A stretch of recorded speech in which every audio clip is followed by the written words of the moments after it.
광야교회의 졸업과 가나안 교회의 입학은 붙어 있습니다. 하나입니다.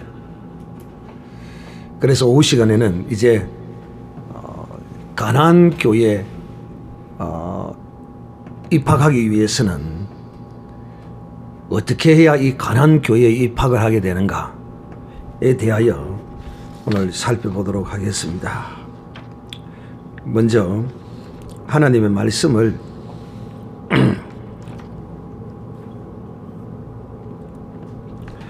보겠습니다. 여호수아 3장 14절부터 봅니다. 기록된 하나님의 생명의 말씀을 봉독하겠습니다. 여호수아 3장 14절. 백성이 요단을 건너려고 자기들의 장막을 떠날 때에 제사장들은 언약궤를 메고 백성 앞에서 행하니라. 모맥이 거두는 시기에는 항상 언덕에 물이 넘치더라. 궤를 맨 자들이 요단에 이르러 궤를 맨 제사장의 발이 물가에 잠기자 곧 위에서부터 흘러내리던 물이 거쳐서 심히 멀리 사르단에 가까운 아담읍 변방에 일어나 쌓이고 아라바의 바다 여매로 향하여 흘러가는 물은 온전히 끊어지며 백성이 여리고 앞으로 바로 건널세 여호와의 언약궤를 맨 제사장은 요단 가운데 마른 땅에 굳게 섰고 온 이스라엘 백성은 마른 땅으로 행하여 요단을 건너니라. 아멘. 여러분, 저는 여러분이 오늘 이 두 편의 이 설교를 듣고 여러분의 인생 일대에 큰 변화의 핵을 끊는 그런 시간이 되기를 바라는 마음으로 이 말씀을 전하고 있습니다. 가나안 교회에 어떻게 입학하는가? 가나안 교회의 입학은 이 광야에서의 우리가 어떻게 하나님 앞에 하나님이 뜻하시는 대로 하나님이 자하면 자하고 하나님이 우하면 우하는 이런 삶을 살 때 이 광야교회가 졸업되어지고 가나안 교회에 입학되어지는 이런 영광을 얻게 됩니다. 광야의 졸업과 가나안의 입학이야말로 최고의 영예를 얻는 것이라고도 할 수 있습니다. 우리가 학교를 일반 사회의 학교를 졸업하고 입학하는 것도 굉장히 참 영광을 받기도 하는 것과 마찬가지로 하나님의 이 교회 학교 광야교회의 입학도 굉장한 영광이고 졸업도 영광이요 가나안 교회의 입학도 굉장한 우리에게 큰 영광이 되는 것입니다. 이스라엘 백성은 광야에서 40년 동안을 헤매이고 이 광야 교회를 졸업하지 못하고 입학만 하고 말았습니다. 그런데 유일하게 두 사람만이 이 광야 교회를 졸업했는데 곧 가나안 학교를 입학했는데 그 사람이 누구이냐면 바로 여러분이 잘 아는 것처럼 여호수아와 갈렙이었습니다. 사실 이들은 이스라엘 백성이 40년을 헤매는 동안 함께 40년 길을 행했지만은 이들은 이미 이 요단강을 건너 가나안 땅에 가 있었던 사람입니다. 그때가 언제였을까요? 다시 질문합니다. 여호수아와 갈렙이 비록 이스라엘 백성과 40년 동안 광야길을 행했지만은 이들은 40년이 아니라 이미 오래전에 요단을 건너 가나안 땅에 이들은 들어가 있었습니다. 언제 이들이 이 가나안 땅에 들어가 있었을까요? 성탄? 응? 성탄? 그거 훨씬 전이죠. 그러니까 백성들이 원망할 때 모세와 모세의 편지. 그거 전. 그거 전. 훨씬 그거 전에 있었어요. 또 사실 이 여호수아와 갈렙은 애굽 땅에 있었으나 사실은 홍해와 가나안 학교를 바로 통과한 사람일 수도 있습니다. 이 말이 무슨 말이냐면, 자, 언제 이들은 여호수아와 갈렙이 이 가나안 교회를 들어갔을까요? 언제 들어갔을까요? 얘가 이렇게 질문했죠. 바로 하나님이 모세를 통하여 내가 너희 이스라엘 백성들을 젖과 꿀이 흐르는 가나안 땅으로 인도하실 것이라고 모세에게 하나님이 약속했습니다. 그리고 이 약속의 말씀을 정확하게 저는 언제에 이 여호수아와 갈렙이 들었는지는 저는 몰라요. 그러나 이들은 모세를 통하여 애굽에서 들었던, 광야에서 들었던, 어디에서 들었던 간에 상관하지 아니하고 이 여호수아와 갈렙은 하나님이 젖과 꿀이 흐르는 가나안 땅으로 내가 너희를 인도하겠다라는 그 말씀을 모세를 통하여 듣는 그 순간에 이들은 믿었습니다. 이들은 이미 그때 이미 광야를 통과했고, 이들은 이미 그때 가나안 땅을 이미 들어갔던 사람들이에요. 이미 들어가 있었던 사람들이에요. 이제 방금 이제 제가 이렇게 물었을 때 정탐을 하고 돌아왔을 때 이들이 고백했잖아요. 그죠? 과연 정탐에서 들어가 보니까 정말 하나님이 약속하셨던 것처럼 젖과 꿀이 흐르는 땅이더라. 우리가 그래서 그 정글을, 이 포도송이를 두 사람이 메고 와서 너희에게 지금 이 실체를 내가 보여준다. 그런데 저들은 이 젖과 꿀이 흐르는 이 실체를 보고도 저들은 믿지 못했죠. 근데 이거 참, 이거는 어쩔 수가 없는 것 같아요. 참 이 여호수아와 갈렙은 참 특별한 하나님의 은총 아래 있었던 것이죠. 여러분, 믿으면 눈으로 가서 보고 여러분 얻는 게 아니거든요. 그래서 어떤 측면으로 보면 이들이 직접 가서 그걸 보고 믿었다라고 해도 되겠지만, 그죠? 그때로부터 이들은 가나안 땅에 들어간 사람이라도 해도 되겠지만, 사실 믿음은 보는 걸 보고 믿는 것은 믿음이 아니거든요. 그냥 인식하는 것이거든요. 그랬다면 이 여호수아와 갈렙을 언제 믿었느냐? 언제 이들에게 있어서 그들은 하나님의 언약궤를 메고 언제 들어가느냐? 그 말씀을 듣고 믿음으로 합하는 그날이 바로 이들에게는 이 광야를 들어가고, 바로 이 강약교회와 가나안교회가 떨어져 있는 것이 아니라 40년이라는 이 기간이 있으니까 이 홍해와 요단강이 멀리 떨어져 있는 것처럼 보이지만, 실제로 이들은 그날에 바로 이 두 강을, 홍해와 요단강을 바로 건너버린 거죠. 저는 개인적으로 그렇게 봅니다. 그래서 저는 여러분이 오늘 이 말씀을 듣고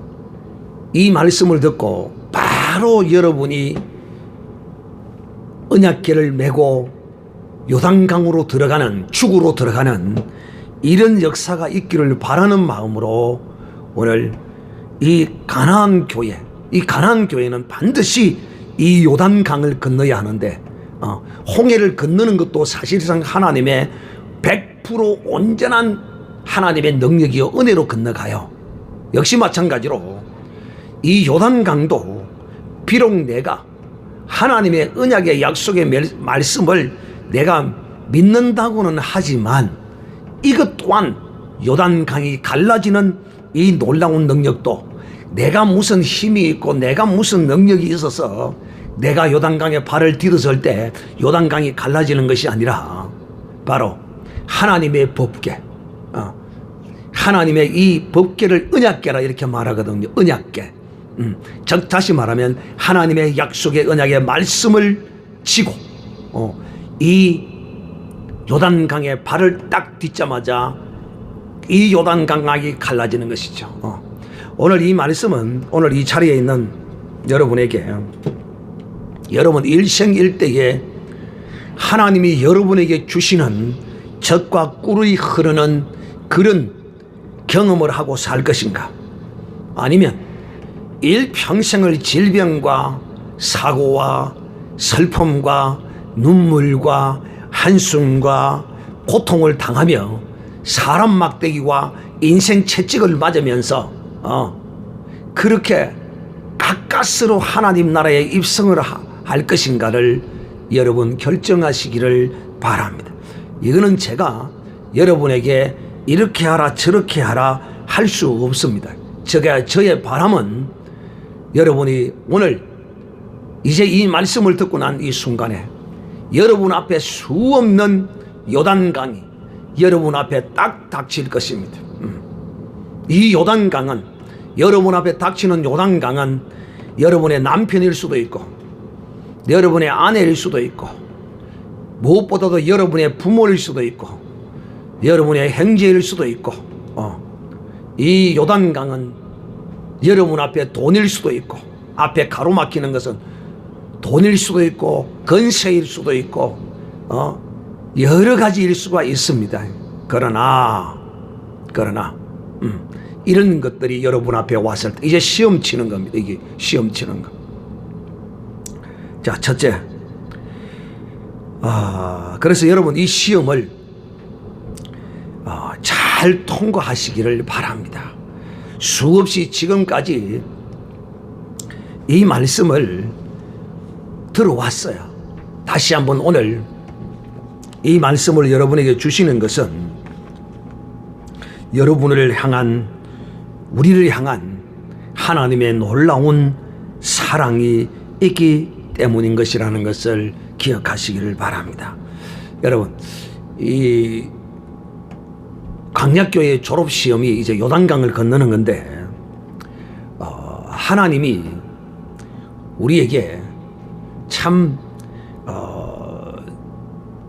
이 세상 시험을 주관하는 자들과는, 하나님과는 전혀 다른 것 같아요. 이 말이 무슨 말이냐면, 여러분 이 세상에서 어떤 시험을 치더라도 여러분이 학교를 다녀봐서 아시겠지만 참 학교 다닐 때 제일 예쁜 교수, 제일 존경스러운 교수가 뭐냐면 시험 칠 때 오픈북으로 치라고 하면 이게 제일 존경스러운 교수로 제가 보입니다.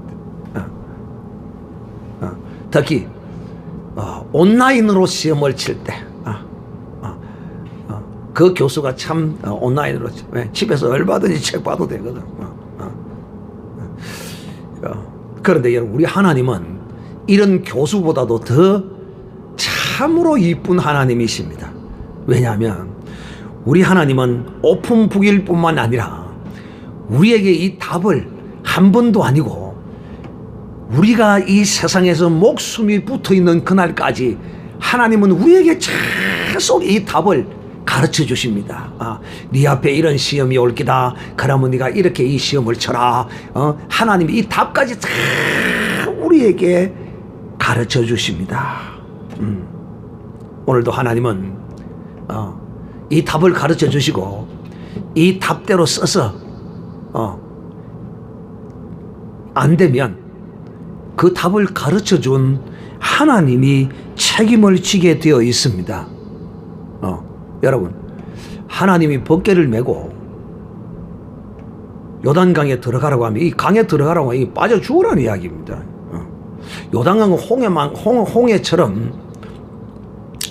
요단강은 홍해처럼 깊지도 안 하고 길지도 않아요.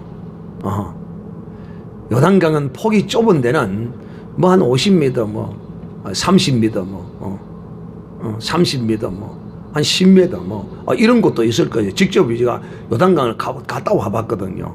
요단강 그렇게 폭이 안 넓어요. 그래도 그 들어가 빠지면 죽습니다. 빠지면 죽어요.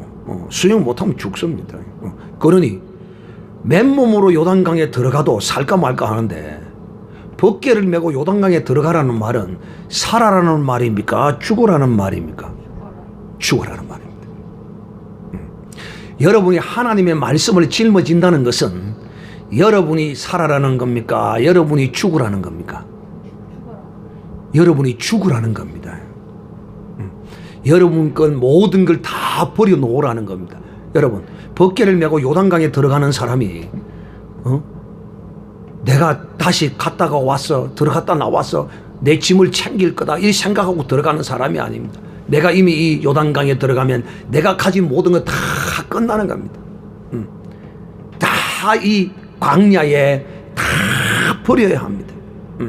광야에 다 버려야 된다. 여러분 이 벗개를 지면 하나님의 언약궤를 지면 놀라운 기적을 보게 됩니다.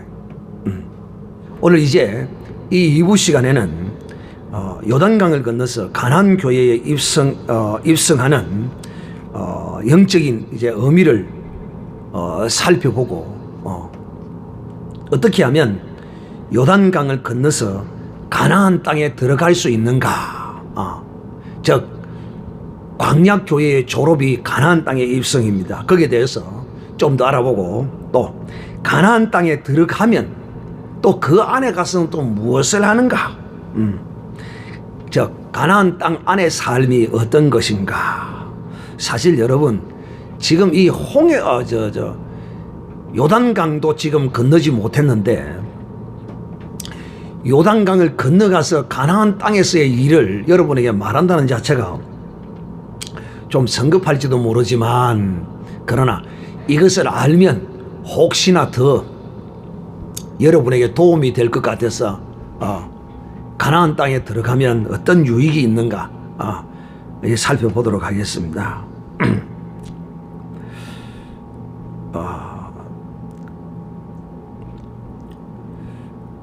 우리는 흔히 이 가나안 땅을 천국으로 이제 요단강을 건너므로써 천국으로 이제 비유하게 되는데 그 이유가 어디 있느냐 하면 여기에 있습니다. 엘리야가 자기의 그 제자인 엘리사에게 겉옷을 넘겨줄 때 겉옷을 넘겨줄 때 있었던 그 일을 보면 엘리야가 자기의 겉옷을 가지고 요단강에다가 내려칩니다. 그랬더니만 이 요단강이 쫙 갈라집니다. 그리고 이 엘리사가 그 요단강을 건너가는 엘리야와 함께 강 저편에 가게 됩니다. 그리고는 그 강 저편에서 이 엘리사가 산채로 불병거를 타고 하나님의 나라로 들려 올라갑니다.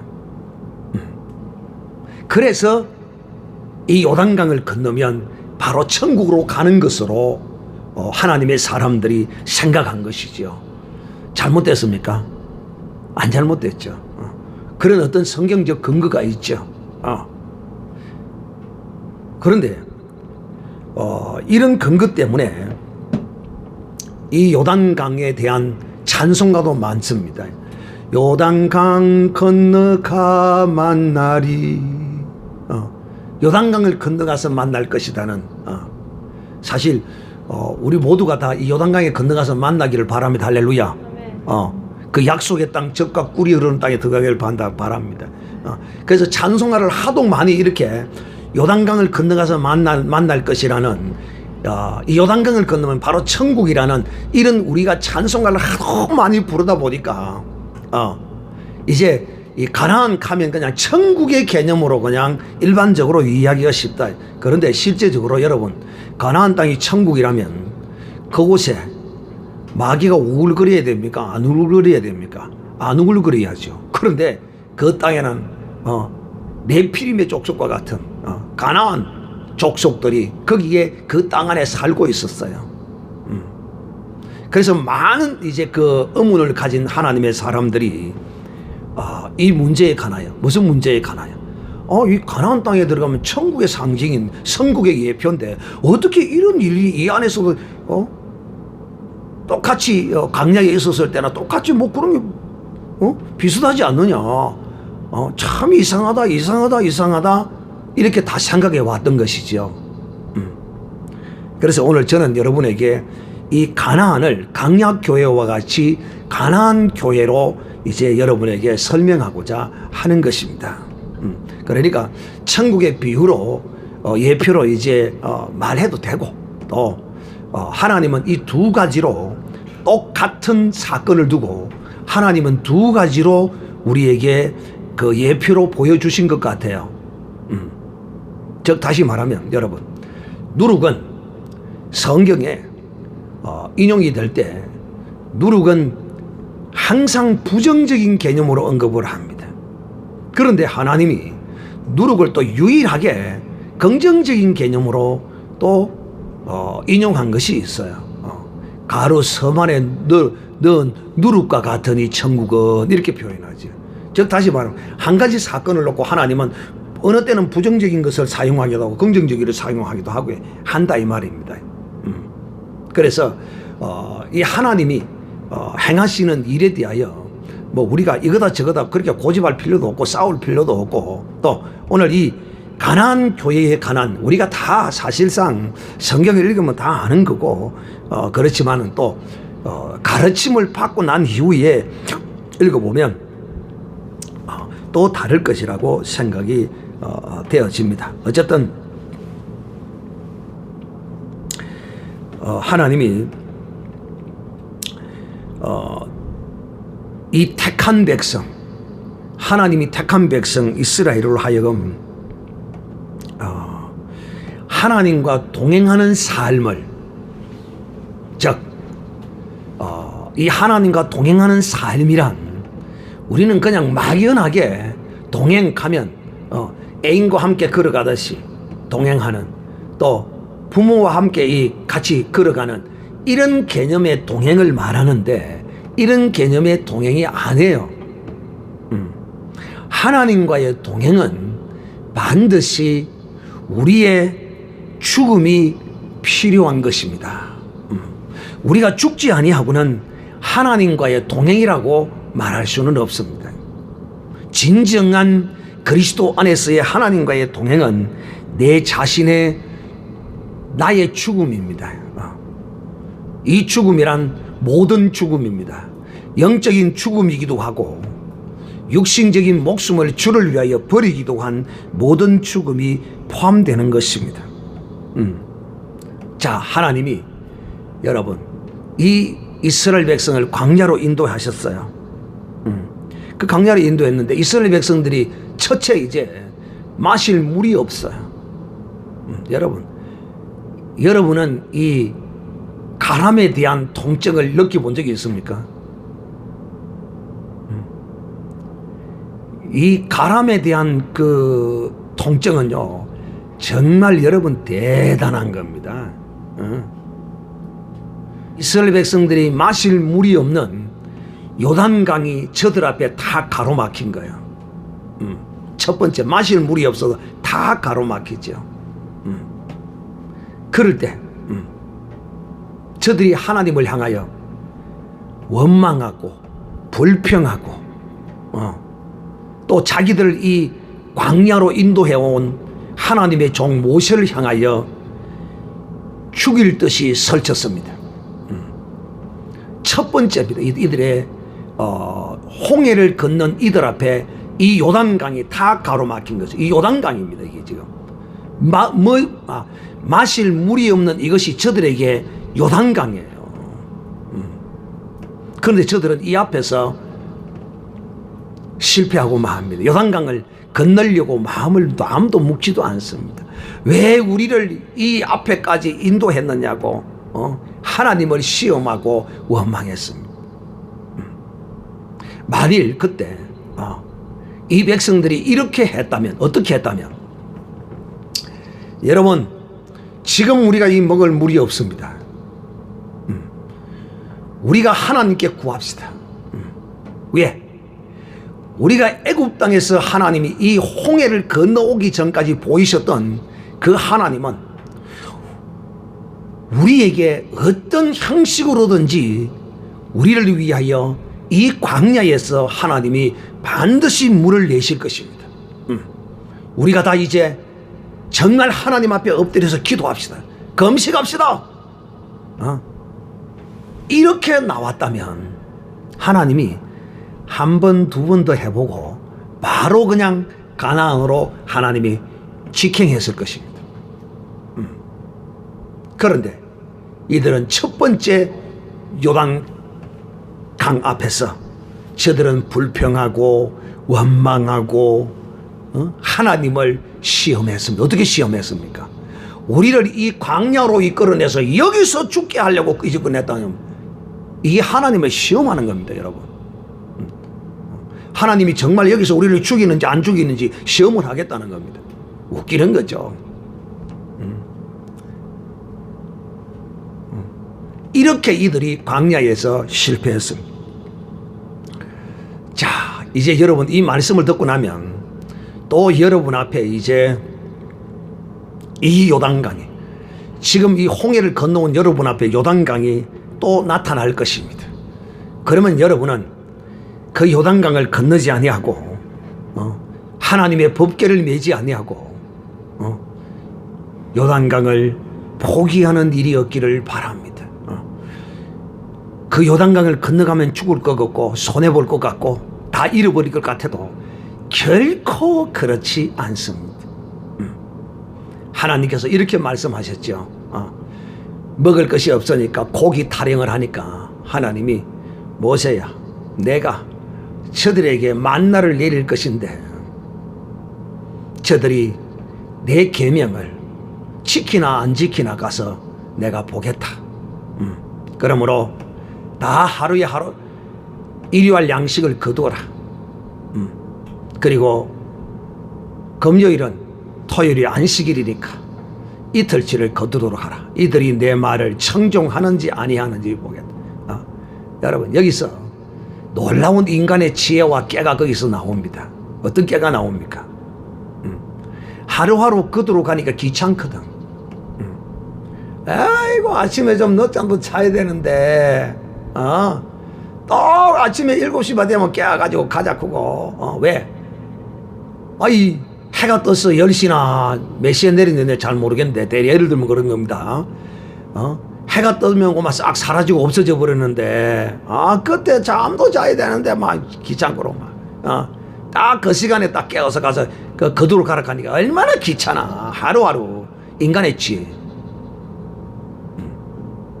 그래서 하루를 거다러 왔는데 아이고, 이 뭐나 내가 하루를 거다.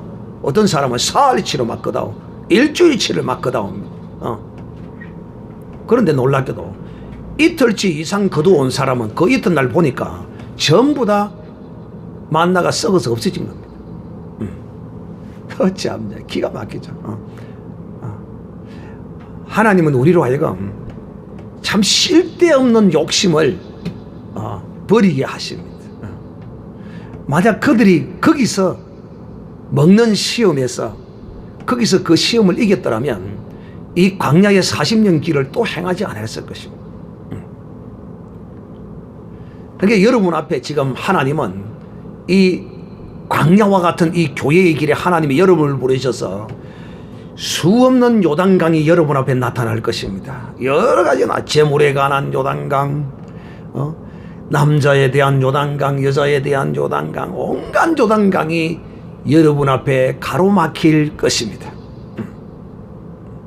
그래, 이 요단강을 여러분은 이 언약의 하나님의 약속의 말씀의 궤를 지고 이 요단강을 들어가야 합니다. 여러분이 죽지 아니하면 결코 이 요단강을 건너갈 수가 없습니다. 사랑하는 형제들이여, 오늘 이 요단강에 법궤를 맨 사람이 누구입니까? 벗개를 맨 사람이 누가 벗개를 메고 요단강에 들어갔습니까? 응? 누가 벗개를 메고 들어갔어요? 응? 제사장이 벗개를 메고 들어갔잖아요. 이제 여러분은 이 광야길에서 하나님께 예배하는 제사장입니다. 제사장. 제가 여러분에게 이 제사장에 관한 말씀을 많이 드렸는데, 그때마다 주로 이제 이 속죄를 위한, 하나님 앞에 속죄를 위한 제사장으로서 여러분에게 많이 설명을 했죠. 하나님 앞에 여러분이 왕같은 제사장으로 여러분의 모든 허물을 가지고 나아가서 속죄함을 입으라고 이렇게 여러분에게 말씀을 드렸습니다. 이 제사장은 바로 왕같은 제사장으로, 베드로전서 2장 9절의 말씀처럼 왕같은 제사장으로서 우리의 속죄, 우리의 거룩함을 향한 이 제사장 직분 하나와, 또 이 제사장 직분은 두 번째로는 어떤 직분이 있느냐 하면, 이제 여러분이 주 예수 그리스도 안에서는 다 왕같은 제사장입니다. 오늘 이 이스라엘 백성들 가운데 하나님이 세우신 제사장이 법궤를 메고 요단강에 들어갔다는 이 의미는 바로 오늘날 어떤 목사로만 비유되는 그런 제사장이 아니라 만인 제사장설 안에 있는 그런 제사장이라는 것을 여러분이 아셔야 합니다. 이 말이 무슨 말이냐면, 여러분은, 우리 모두는 주 예수 그리스도를 믿음으로 말미암아 이제 다 하나님 앞에 우리의 죄와 허물을 가지고 나아가는 제사장이 된 겁니다. 그러므로 이렇게 제사장이 되었다면 이제 우리는 또한 어떤 제사장으로 하나님 앞에 살아야 되느냐 하면 두 번째입니다. 두 번째로 거룩한 영적 예배자로서의 제사장의 직분을 우리가 함께 받은 것이라는 사실을 기억해야 합니다. 이 말이 무슨 말이냐면, 로마서 12장 1절 2절에 보면 이렇게 나와 있습니다. 내가 하나님의 모든 자비하심으로 너희를 권하노니 너희 몸을 하나님이 기뻐하시는 거룩한 산제사로 드리라. 하나님 앞에 이제 우리는 우리의 몸, 우리의 육신적인 것, 이것을 죽여서 드리는 제사장이라는 것입니다. 우리를 하나님 앞에 죽여서 드리는, 제물로 드리는 제사장이라는 것입니다. 오늘 사랑하는 형제들이여, 이스라엘 백성들이 광야에서 속죄를 향한 제사장으로서의 삶은 어느 정도 살았어요. 그러나 바로 이 거룩한 영적 예배자로서의 제사장으로서의 삶을 실패했어요.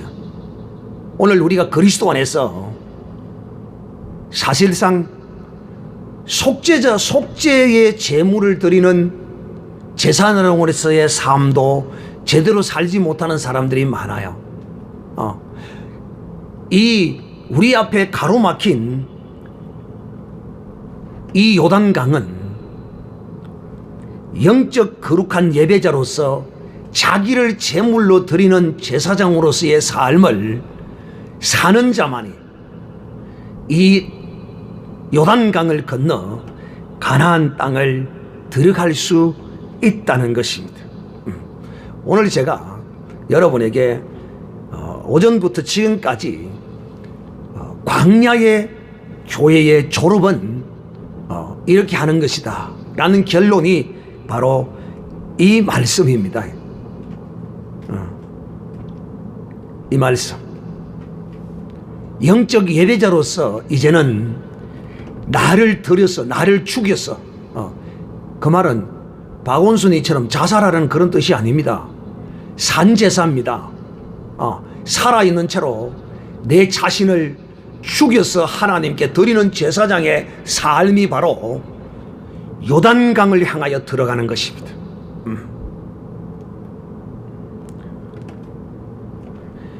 너희는 이 세대를 본받지 말고, 그러나 아직도 이 강약교회에 나온 하나님의 사람들이 이 세상을 본받은 대로 그 세상을 그리워하고, 마치 애굽에 있던 이스라엘 백성들이 광야로 나와서 그 애굽 땅에서 먹던 고기와 떡을 그리워한 것처럼 이 세대를 아직도 본받고 있는 사람이 있다면 이 사람은 강야의 길을 40년이 아니라 그 죽는 날까지 헤맬 사람입니다. 어쩔 수 없습니다. 그러나 우리는 이 영적 예배자는 자기를 산 제물로 하나님께 드리는 이런 하나님의 사람은 이 세상을 본받는 사람이 아닙니다. 그리고 이런 사람은 하나님의 선하시고 기뻐하신 뜻이 어디에 있는가를 분별하기 때문에 그 하나님의 선하시고 기뻐하신 뜻은 우리로 하여금 젖과 꿀이 흐르는 가나안 땅에 들어가서 하나님과 동행하는 것이, 이것이 하나님의 뜻이요. 그렇다면 우리 자신을 이 세상의 어떤 유혹과 이 세상의 어떤 것으로도 우리가 동화되어서는 아니 되고, 이런 것들을 분별해서 우리 가운데 끊어내야 하는 것입니다. 사랑하는 형제들이요, 이제 좀 더 구체적으로 여러분의 예화를 들도록 하겠습니다. 자, 예수 그리스도 안에서 이 광야교회를 다니고 있는 사람 가운데는 이런 사람이 없겠지만은, 예를 들어 설명합니다. 두 가지의 사례를 간단하게 들도록 하겠습니다. 어떤 결혼한 부인이 한 40 거의 다 돼가는 부인이 점쟁이의 점을 치러 왔어요. 이 점쟁이가 점을 딱 치러 왔는데, 이 뭐 때문에 점을 치러 왔느냐면 이혼을 하기 싫은데 남편이 자꾸 이혼을 하자고 그런다는 거야. 이혼을 하자고 그래요. 그래서 점쟁이한테 이걸 어떻게 하면 해결을 할 것인가를 물으러 온 거야. 그러니까 점쟁이가 그 이야기를 딱 들어보는데 고백을 하는데 이러는 거예요. 왜 그러는데? 그러니까 왜 남편이 이혼을 하자는데? 점쟁이는 역시 점쟁이더라. 왜? 딱 오니까 너 뭐 이혼 문제로 왔어? 이혼 문제로 왔어? 예. 딱 그러더라고. 근데 사람들이 아무것도 아닌 거 이런 거에 막 신통해하고 그래요. 그 아무것도 아닌 점쟁일 뿐이에요. 그래, 왜 그런 거야? 남편이 이혼을 하재요. 왜 하자는데 이유가 있을 거 아니야. 사실은 제가요, 시어머니를 안 모셨다고 그래가지고 이혼을 하자고 그래요. 그 왜 시어머니를 안 모셨는데? 그 이유가 뭐냐? 이유를 한번 알아봐라. 이러니까 하는 이야기가, 내가 이렇게 6개월 만에 이렇게 죽을 것 같으면 내가 못 씻을 건데, 내가 뭐 시어머니하고 피가 섞이나 뭐가 섞이나, 내가 도대체 내가 시어머니하고 도대체 살기가 싫다라는 거야. 우리 가정에 시어머니가 오면 내 행복을 방해할 것 같고, 그래서 내가 안 모셨다는 거야. 참. 그래, 네 이혼할 거야, 안 할 거야? 너는 하고 싶어, 안 하고 싶어? 나는 하기 싫은데, 나는 안 할 건데. 그러니까 하는 소리가, 사실은 내가 지금 우리 어머니를 모시려고 하는데, 우리 어머니를 모시자고 하니까 사실은 남편이 그것 때문에 또 그런 것 같아요. 이 말이 무슨 말이냐면, 자기는 이제 시어머니를 안 모셔놓고 자기 어머니가 자기밖에 갈 데가 없기 때문에 자기가 모셔야 되겠다는 거야. 그러니까 점쟁이가 화는 딱 하는데, 이 미친년 아니야 니. 내가 이런 미친년 이런 전 봐주려고 내가 이 짓 하는 줄 아냐? 점점 이러더라고. 와,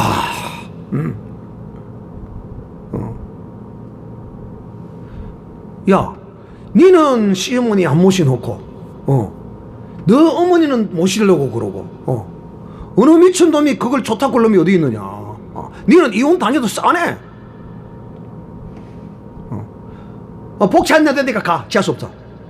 그리고 쫓아보내더라고요. 여러분, 이방 사람들이야 어쩔 수 없죠. 이방 사람들이야 자기 앞에 노인 이 요단강이죠. 그러니까 여러분이 앞으로 살면, 여러분의 인생을 살다 보면 이런 내 삶의 앞에 나타나는 요단강들이 있다 이 말이에요. 나는 이런 거를 한 번, 두 번 본 사람이 아니에요. 사랑하는 형제들이여, 자기를 죽이지 못하고 이 요단강을 이 사람은 건널 수 없어요. 근데 믿지 않는 사람들도 바로 하는 사람이 있기는 있어요. 그러나 대부분이 자기의 앞을 누구도 알 수 있는 사람은 없어요. 시어머니가 아파서 골골거리면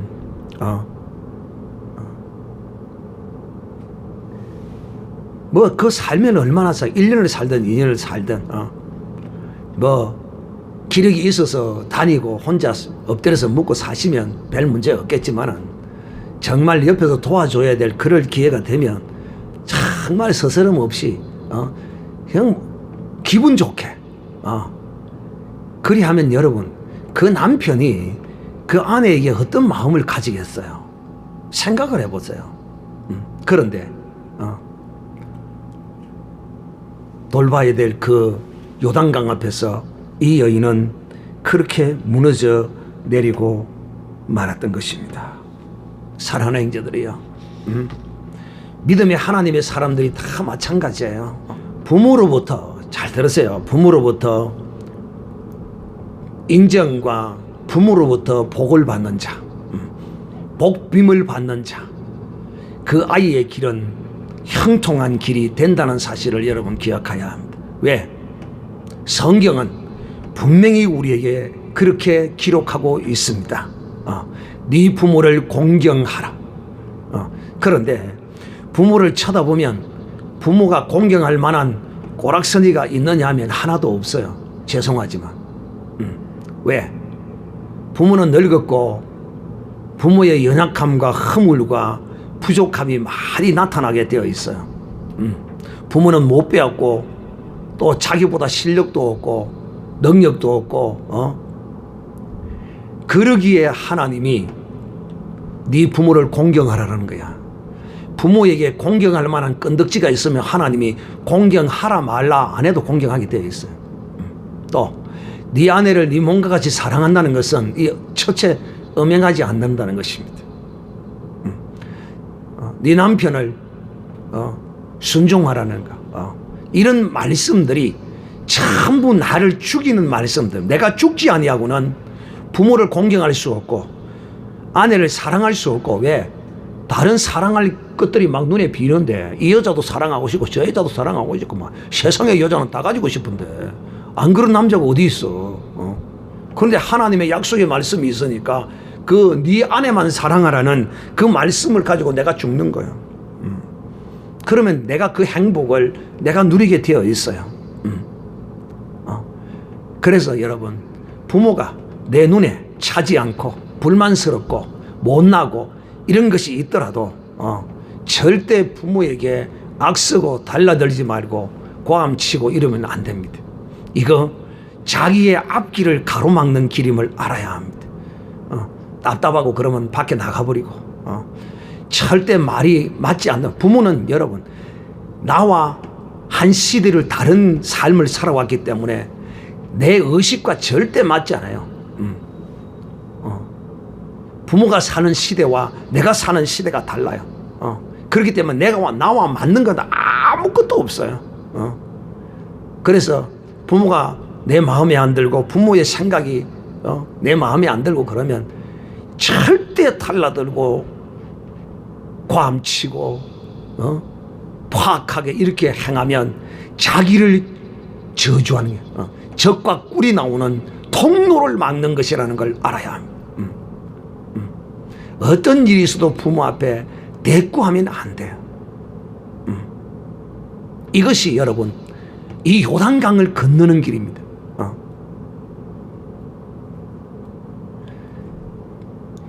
이런 것이 부모 앞에서 내가 죽는 것이 내가 바로 요단강을 건너는 겁니다. 내가 왜 부모 앞에서 내 자신을 죽였습니까? 내가 옳다고 생각하는 그것을 내가 왜 죽였어요? 하나님이 부모를 경외하라고 했기 때문에, 부모를 공경하라고 했기 때문에, 내가 부모를 핍박하면 그 핍박이 내게 돌아오기 때문이다. 또 무엇보다도 내가 이 부모로의 가로막힌 이 강을, 부모의 요단강을 내가 넘지 못하면 또 이 요단강을 인하여 적과 꿀이 흐르는 가나안 땅으로 들어가지 못합니다. 하나님의 백성이 아니라면 뭐 이 세상 말로 복골복일 수 있어요. 이 말이 무슨 말이냐면 하나님을 경외하지 않는 하나님의 사람이 아니라면 부모에게 못해도 잘해도 별 상관없이 이 세상에서 살아갈 수 있어요. 잘 될 수도 있고 안 될 수도 있고 그거는. 그러나 홍해를 건너온 하나님의 사람이라면 반드시 부모라는 요단강을 내가 죽어서 건너야 합니다. 왜 부모가 내 마음에 들지 않아도 마음에 드는 것처럼 그냥 눈 꼭 감고 입 딱 다물고 내가 그 부모의 마음에 들지 않는 것 앞에서 내가 내 자신을 죽여서 살아야 되느냐 하면, 그렇게 살면 그것이 내가 세상에 나아가서, 세상에도 질서가 있어요. 가정에 질서가 있는 것처럼 내가 그렇게 내가 자신이 가정에서 부모의 못마땅한 거, 부모의 못난 거 이런 걸 볼 때마다 지적하고 부모를 향하여 달라들고 부모를 향하여 악을 쓰고 부모를 향하여 과음을 치고 이렇게 하다 보면 이 질서를 거역하는 습관이 생겨서 내가 직장 생활을 할 때도 직장 사장이 행하는 모습이 마음에 안 들고 그러면 직원들 앞에서 우리 사장 저 새끼 저거 이런데 저런데 하고 그 씹어대며 욕을 할 거 아니야. 그러면 그 말을 그 같은 동료가 듣고 그 사장한테 가서 기회다 이어줘. 그 습관이 그대로 배겨져. 그러나 가정에서 이런 질서 가운데서 부모의 연약함과 허물과 부족함을 이해하고 부모에게 대들지 아니하고 입을 딱 닫고 답답하면 그냥 말이 안 통하면 그냥 바깥에 나가서 치였다 오고 이 자리를 피하고 이렇게 해서 해결하는 것이 내게 습관이 되면 사회에도 질서가 있단 말이에요. 거기 나가서 그것이 체질화 습관에 되어서 내가 가정에서도 그런 걸 보고 그렇게 배워서 내가 이렇게 왔는데 사회에서도 그렇게 함으로써 사장 주인이 볼 때 저는 내한테 대한 세상 불만을 안 하네. 그러면 내가 진급을 시키더라도 일 잘하는 저런 놈보다도 일은 보통으로 하지만 이놈이 내가 훨씬 낫냐고 이놈 진급시키는 거야. 여러분이 사장이라면 어떻겠습니까? 이 세상에 온전한 사람은 아무도 없습니다. 내 마음에 온전히 드는 인생이란 어떤 인생도 하나도 없어요. 심지어는 여러분 자신도 여러분에게 마음 듭니까? 여러분 자신도 여러분 자신에게 마음이 들어요? 어느 누구도 자기 자신도 마음에 들지 않아요. 그런데 부모가 자기에게 마음이 들겠습니까? 아내가 그 남편에게 마음이 100% 들겠어요?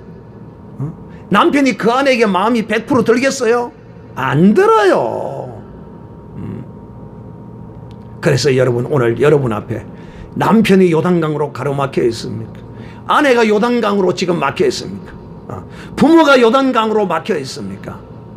아니면 내게 죄지은 원수가 요단강으로 지금 막혀 있습니까? 아니면 이런 거는 다 되는데 목사님 나는 그런 건 다 되는데 나는 돈 많은 안 돼요. 나는 돈이 좋아요. 돈. 성경에 지난주에 말씀을 드렸지만은 하나님이 우리로 하여금 돈은 일만하게 악이다. 돈을 탐하지 마라. 돈을 너무 욕심내지 마라. 왜?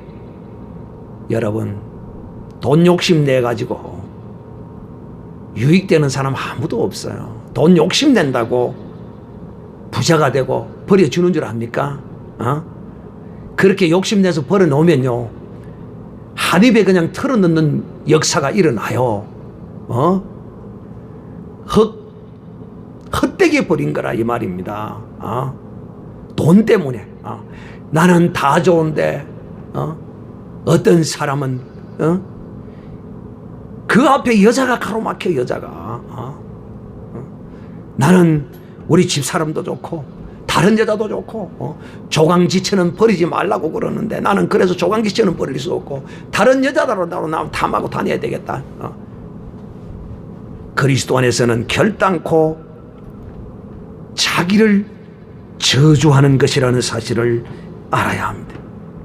사랑하는 형제들이요, 바로 이 요단강을 건너는 것은 이 언약계 하나님의 그 약속의 말씀을 짊어지고 내 생각이 죽고 내 뜻이 죽고 나를 하나님 앞에 산제사로 하나님께 드려질 때 나는 요단강을 건너는 구경꾼이 아니라 내가 직접 이 언약궤를 메고 요단강을 향하여 들어가 죽고 다시 사는 이런 역사가 일어나는 이런 삶이 여러분에게 주어질 것입니다. 자, 이제 요단강에 들어가면 요단강에 들어가서 이 가나안 땅에 들어가면 어떤 이제 삶을 살아야 하느냐면, 여러분, 우리가 이 강약길을 행하면서도 아직도 온전치 못한 부분이 있습니다. 이 온전치 못한 이런 우리의 어떤 신앙의 어떤 모습들이 역시 비록 언약의 약속의 말씀을 치고 이 요단강을 건너서 가나안 땅에 들어왔지만은 이런 부분들을 하나님은 우리에게 온전하기를 바라십니다. 가나안 땅에 들어오면 어떻게 살아야 하는가? 온전한 삶을 살아야 합니다. 온전한 삶. 그래서 하나님이 이스라엘 백성들에게 가나안 땅에 들어가면 어떻게 해야 될 것인가를 명령하시면 신명기 20장 16절 오직 내 하나님 여호와께서 내게 기업으로 주시는 이 민족들의 성읍에서는 호흡이 있는 자를 하나도 살리지 말지니 헷 족속, 아모리 족속, 가나안 족속, 브리스 족속, 히스 족속, 여부스 족속들을 내가 진멸하되 하나님 여호와께서 내게 명하신 대로 하라. 이들은 그들이 그 신들에게 행하는 모든 가증한 일로 너희에게 가르쳐 본받게 하며 너희로 하나님 여호와께 범죄할까 함이니라. 하나님은 여러분 이제 가나안 땅에 들어온 하나님의 백성은 어떤 삶을 살아야, 온전한 삶을 살아야 합니다. 온전한 삶. 설마 이것 정도는 괜찮겠지. 설마 뭐 교회 한두 주 정도는 빼무도 되겠지. 내 장사하는데 장사에 이 신앙생활이 걸리는 사람, 이 사람 이 광야의 졸업장을 받은 사람이 아닙니다. 하나님과의 나와의 관계보다도 돈이 더 좋은 사람이 바로 이런 사람입니다. 아이고 뭐 이 정도야 뭐 다 하는데 뭐 이런 사람, 이런 사람은 이 가나안 땅에 들어와서도 결코 하나님이 약속한 젖과 꿀을 경험하지 못하게 될 것입니다. 하나님이 왜 우리로 하여금 온전한 삶을 살아라고 이렇게 말씀하시는 이유가 뭐냐면 그 온전치 않는 조그마한 있던 그런 것들이 여러분 바늘 구멍이 댐을 터뜨린다는 말이 있어요. 그래서 하나님은 가나안 땅에 들어가면 이 가나안 족속들을 완전히 죽여서 없애라는 겁니다. 여러분 상식적으로 논리적으로 참 이 하나님의 이 말씀은 우리가 이해할 수 없어요. 왜? 하나님의 말씀은 이해의 말씀이 아니고 믿음으로 그대로 우리가 행해야 될 말씀입니다. 하나님 그 불쌍한 사람들 그냥 놔두면 될 건데 그거 다 죽이라고 그래. 왜 죽여야 되느냐 하면 바로 그들이 섬기는 이방신들을 너희에게 퍼뜨릴까 싶어서 그렇다는 것입니다. 왜 하나님이 또 이처럼 말씀하시느냐 하면 이 온전치 않는 이런 부분이 어떤 역할을 하느냐 하면 여호수아 23장 13절에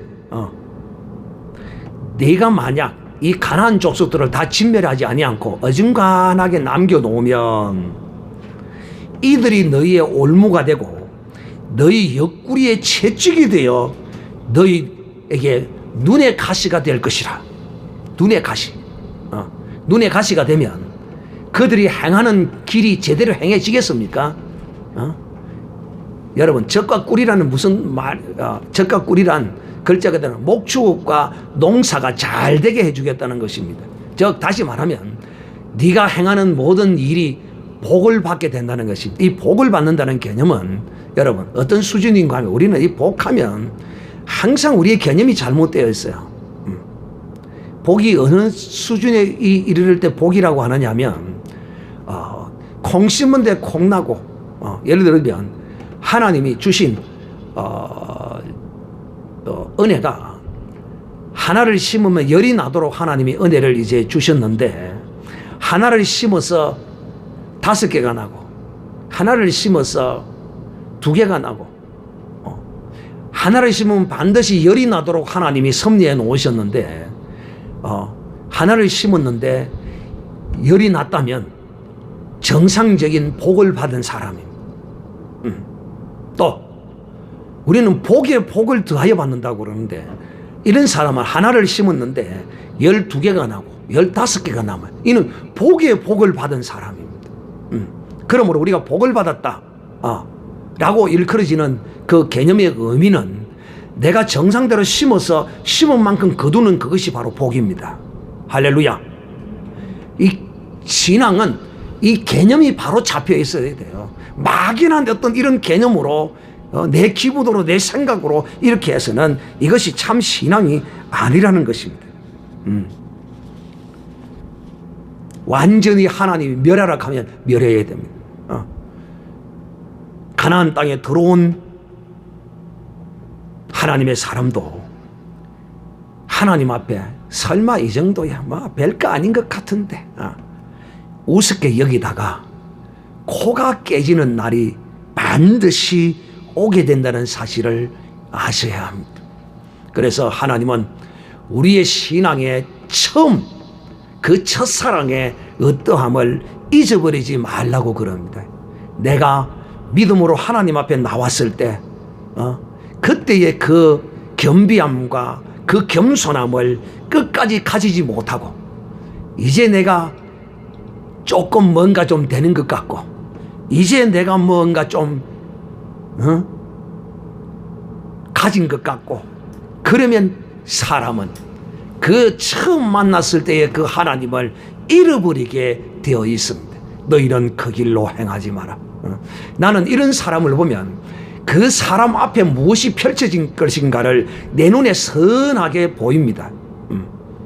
그런데 이런 사람에게 참 가르치면 그 가르침을 제대로 받을 것 같으면 모르겠는데 대부분이 이런 사람이 가르침을 받지 않아요. 그냥 지켜볼 뿐이에요. 그 첫사랑을 잃어버린 처음 사랑을 잃어버린 이런 사람은 첫사랑으로 돌이키기가 참 쉽지 않습니다. 왜? 맛을 봐버렸기 때문에. 무슨 맛을? 여러분, 세상 거에 맛을 들이면 하나님의 맛이 줄어든다는 걸 사실을 알아야 합니다. 세상의 맛을 끊어야 하나님의 맛이 늘어납니다. 이것이 그 사람에게 하나님이 주시는 복도 더해질 것인데 그렇지 못하게 되는 것이죠.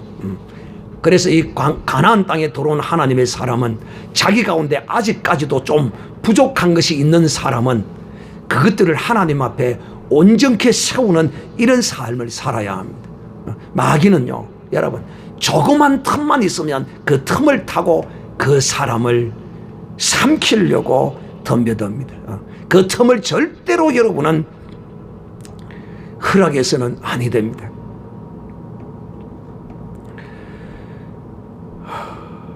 사랑하는 형제들이, 하나님이 우리로 하여금 이 광야로 이끌어내신 것은 지금 이 강약교회에서 머물게 하기 위함이 아니라 우리로 하여금 이 요단강을 건너서 이 가나안 땅에 젖과 꿀이 흐르는 것을 우리가 이 땅에서 경험하게 하기 위해서